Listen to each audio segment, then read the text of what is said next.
మరి వారి యొక్క ఆలోచన విధానంతో నేను దాదాపు 20 సంవత్సరాల నుండి ఎస్సీ ఎస్టీ బీసీ మైనార్టీ యొక్క ఉద్యమాల్లో పనిచేస్తూ నా అస్తిత్వం నా ఐడెంటిటీ మంగలి నా కుల వృత్తి చేసుకుంటూ ఈ సంఘాల కోసం జాతుల కోసం పనిచేస్తున్నటువంటి వ్యక్తిని. నా పరిచయం, నా స్వస్థలం అనంతపురం జిల్లా శ్రీ సత్యసాయి డిస్టిక్ కదిరి నియోజకవర్గం అండి. మరి ఏదైతే భారత చైతన్య యువజన పార్టీ వ్యవస్థాపక అధ్యక్షులు అన్నగారు రామచంద్ర యాదవ్ గారు మరి సుదీర్ఘమైనటువంటి ఓ లక్ష్యాన్ని ఎంచుకున్నారు.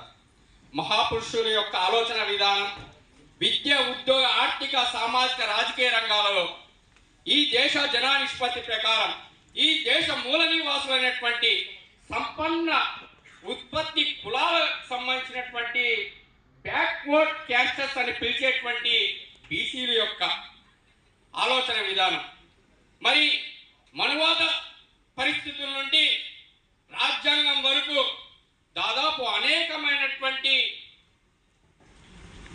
మన యొక్క ఏదైతే సోదర సోదరీమణులు ఆ రోజు మనవాద సంస్కృతిని మనం ఒకసారి ఆలోచిస్తే చదివితే నాలుగు కోసేటువంటి పరిస్థితులు, వింటే చెవుల సీసం కోసేటువంటి, చూస్తే కళ్ళు పొడిచేటువంటి పరిస్థితుల్లో మహాపురుషుల యొక్క ఆలోచన విధానం మన యొక్క పూలే గారి యొక్క స్ఫూర్తిదాయకంగా మహిళలకు కూడా విద్య, ఉద్యోగాలు, అవకాశం రావాలని గొప్ప సంకల్పం చేసినటువంటి మహాత్ముడు. మరి ఆయన్ని గురువుగా భావించినటువంటి బాబాసాహెబ్ అంబేద్కర్ గారు మన యొక్క దేశంలో స్వాతంత్రం వచ్చిన తర్వాత 1954లో ఓటు అనేటువంటిది ఒక ఆయుధంగా మనకిచ్చారు. ఆ ఓటును మనం ఏం చేస్తున్నాం? కేవలం 500కో 2000కో 3000కో అమ్ముడు పోతున్నటువంటి పరిస్థితి. అది అమలు చేసినటువంటి ఆ ఆలోచన విధానం మనవాద పార్టీలు అయినటువంటి ఇప్పుడు ఈ రాష్ట్రంలో ఉన్నటువంటి టీడీపీ, వైసీపీ పార్టీలకి కాంగ్రెస్ పార్టీ, బీజేపీ పార్టీ కూడా మినహాయింపు కాదు. అవి కూడా భాగస్వామ్య పార్టీలు, రాజ్యాధికారము రుచి చేసినటువంటి పార్టీలు. మరి ఇదంతా స్పష్టపరికి మన ఓటు అనేటువంటి మనం ఎలా చేసుకోవాలనేటువంటి ఆ సబ్జెక్టులో మనం మాట్లాడుతున్నటువంటి అవసరం ఉంది.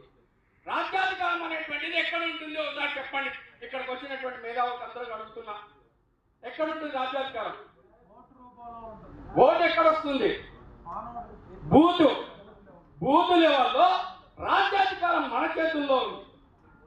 ఆ బూత్ లెవెల్లోకి పోయేటువంటి పరిస్థితుల్లో ఆ బూత్లోకి వెళ్ళేటువంటి వ్యక్తికి మన సరైన నిర్ణయాత్మకమైనటువంటి మాట చెప్పి ఆ ఓటును మార్చుకునేటువంటి అవసరము మన మీద ఉంది. గంటల కొద్ది ఉపన్యాసాలు కాదు, ఓటుని ఆయుధంగా పోల్చేటువంటి, ఓటు గొప్ప ఆయుధంగా వచ్చినటువంటి మహాపురుషుడు బాబాసాహెబ్ అంబేద్కర్ యొక్క ఆలోచన విధానంలో నడవలసినటువంటి అవసరం ఉంది. మరి యొక్క ఆలోచన విధానం ఈ రాష్ట్రంలో, ఈ దేశంలో తీసుకొచ్చినటువంటి వ్యక్తి ఒక్కడు. ఆలోచన విధానం కార్యాచరణ చేసినటువంటి మహాత్ముడు మాన్య కాంశీరామ్ గారు. మరి మన రాష్ట్రానికి వస్తే యూపీ తర్వాత ఏపీ అన్నారు. ఏపీలో ఏమైంది ఒకసారి మనం ఆలోచించుకోవాల్సినటువంటి అవసరం ఉంది. కేవలం మనం మాటలకే పరిమితం అవుతున్నాం. విద్య, ఉద్యోగ, ఆర్థిక, సామాజిక, రాజకీయ రంగాలలో ఈ పార్టీలు అనగారిపోయినటువంటి, అన్యాయం అవుతున్నటువంటి మనవారి మీదే ఇప్పుడు చెప్పారు. 1000 మంది రిజర్వేషన్లు జైళ్లలో మన వాళ్ళు లెక్కేసుకుంటున్నారని.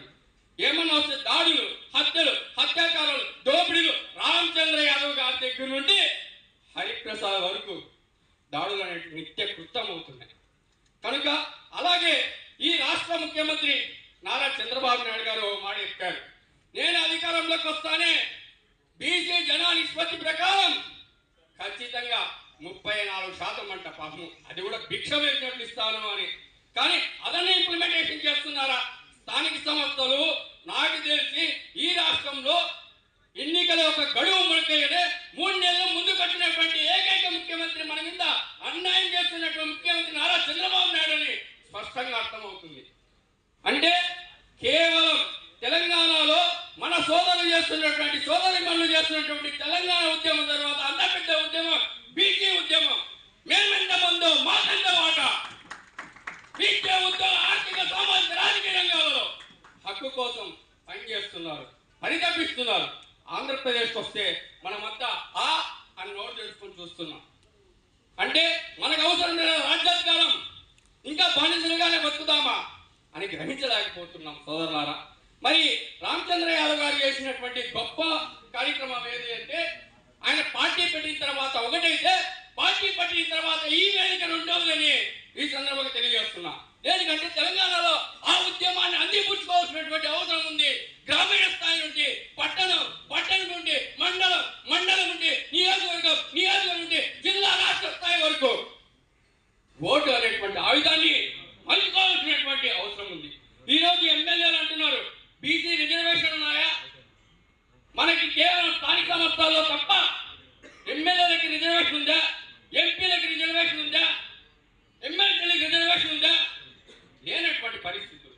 రాజ్యాంగపరంగా ఆ రోజు బాబాసాహెబ్ అంబేద్కర్ 340లో బీసీలకి ఓటా ఇవ్వాలని కల్పిస్తే మన వాళ్ళని అన్యాయం చేస్తూ దూరమైనటువంటి పరిస్థితులు దాపరించలేదు ఆనాడు. ఈనాడు మనం అనిపిస్తుండలేదా? మన ఎస్టీ సోదరులకి 341, 42 రాజ్యాంగం ప్రకారం ఆర్టికల్ ప్రకారం వాళ్ళ హక్కు వస్తుంది. ఈ రోజు మనకు రాలేకపోతుంది. కనుక మహాపురుషులు స్మరించుకుంటూ మన హక్కు ఓటు అనేటువంటి ఆయుధంలోనే ఉంది. గ్రామ స్వరాజ్యం బూతులోనే ఉంది.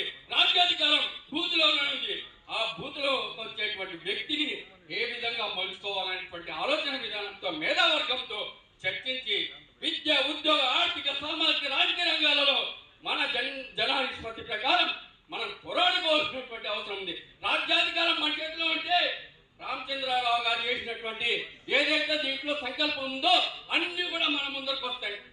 ఆయన ముఖ్యమంత్రి అయితే ఇది గ్రహించాల్సినటువంటి అవసరం ఉందని సందర్భంగా తెలియజేసుకుంటూ నాకు ఈ అవకాశం ఇచ్చినటువంటి పెద్దలకి, సోదరిమణులకి, రామచంద్ర యాదవ్ గారికి, పూర్ణచంద్రరావు గారికి, మేధావులకి అందరికి కూడా ఉద్యమ అభినందనలు. జై భీమ్, జై బాబాసాహెబ్ అంబేద్కర్, జై.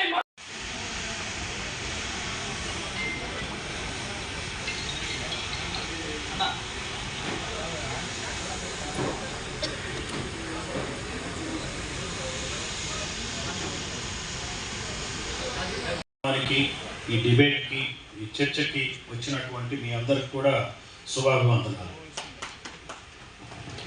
ఈరోజు విజయవాడ నడిబొట్టులో ఒక చాలా మంచి కార్యక్రమం జరుగుతూ ఉంది. ఇంతవరకు ఇటువంటి చర్చ ఎప్పుడూ ఎక్కడా జరగలే. ఎక్కడన్నా జరిగినా కానీ ఇక్కడ జరగడం అనేది కరెక్ట్. ఇది పైన అమ్మవారు కింద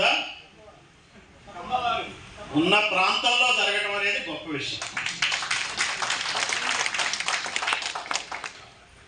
ముఖ్యంగా మనం చూడాల్సింది ఏంటంటే ఈ సమస్యలకి కారణం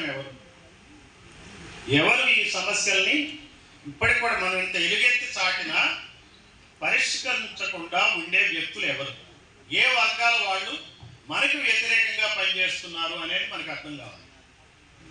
ఈ చక్కని పోరాట కార్యక్రమాన్ని ఏదైతే మన రామచంద్ర యాదవ్ గారు స్టార్ట్ చేశారో, ఈ పోరాటం అంటే ఇది యుద్ధం అంటే కత్తులు, కటార్లు అక్కర్లే, తుపాకులు అక్కర్లే. ఈ యుద్ధం ఏంటంటే రాజకీయ యుద్ధంలో ఓటే ఆయుధం కాబట్టి ఓటు చైతన్యంతో మనం చేయాల్సిన యుద్ధానికి ఈ రోజున మొదలైనప్పుడు ఈ యుద్ధంలో మన రాజకీయ శత్రువులు ఎవరు అనేది మనకు అర్థం కావాలి. ఈ శత్రువుల పేరు పెట్టి ఫలానా వాడు శత్రువు, రామాయణం రాస్తే శత్రువు ఎవరు? అందులో రావణుడు. భారత కథలో శత్రువులు ఎవరు? కౌరవులు. ఇట్లా క్లియర్గా ఒక యుద్ధం, ఇది ఒక యుద్ధం. ఈ యుద్ధం శాంతియుతంగా చేసే యుద్ధం. ఈ యుద్ధానికి శత్రువులు ఎవరు అనేది మనం తెలుసుకోవాలి. శత్రువు ఎవరెప్పుడైతే తెలుస్తారో అప్పుడు మన పోరాటానికి అర్థం అవుతుంది. ఈ రోజున మంచి అంశాలు తీసుకొచ్చారు ఈరోజు ఈ ఎజెండాలో. ఒకటి బీసీ రక్షణ చట్టం. ఈ బీసీ రక్షణ చట్టం పెడతా ఉన్నారు ఎవరు వాళ్ళు? చంద్రబాబు చెప్పాలా? మేనిఫెస్టోలో ఇచ్చారు. మరి ఇంతవరకు ఎందుకు కాల? సో అందువల్ల మనం అది గుర్తుపెట్టుకోవాలి. వాళ్ళు మర్చిపోవడం వాళ్ళ పని. వయసు ఉన్నా కానీ మర్చిపోతారు. అది మనకు అర్థం కావాలి. ఇప్పుడు ఏంటంటే నేను అనేది ఈ నాయకులు, ప్రతినిధులు, బీసీ అభివృద్ధి కోసం కృషి చేస్తున్న ప్రతి ఒక్కరి యొక్క సంయుక్త ఆధ్వర్యంలో బహిరంగ సభ ఏర్పాటు చేసి లక్షలాది మంది సమక్షంలో ఈ దేశంలో ఉన్న బీసీ నాయకులను బీసీల యొక్క డిమాండ్లకు మద్దతు ఇచ్చే ప్రతి ప్రజాప్రతినిధిని, నాయకులను, అధ్యక్షులను, ఎంపీ, ఎమ్మెల్యే, మినిస్టర్లు, ముఖ్యమంత్రులను కూడా ఈ సమావేశానికి ఆహ్వానించి ఈ రాష్ట్రంలో బీసీల యొక్క డిమాండ్లను సాధించేంత వరకు, అదేవిధంగా అల్టిమేట్ గా ఈ రాష్ట్రంలో బహుజన రాజ్య స్థాపన కోసము దేశంలో బీసీలకు చట్టసభల్లో రిజర్వేషన్లు కల్పించే ఉద్యమం కోసము నాంది పలకడానికి బీసీవై పార్టీ సిద్ధంగా ఉందని చెప్పి దీనికి సంబంధించిన ఏర్పాట్లు, ప్రణాళికలు, దీనికి సంబంధించిన పూర్తి వివరాలు తొందరలోనే వెల్లడిస్తామని చెప్పి తెలియజేస్తూ ఈ కార్యక్రమంలో పాల్గొన్న ప్రతి ఒక్కరికి ధన్యవాదాలు తెలియజేస్తూ మీడియా మిత్రులకు ప్రత్యేకంగా ధన్యవాదాలు తెలియజేస్తూ సెలవు తీసుకుంటున్నాను.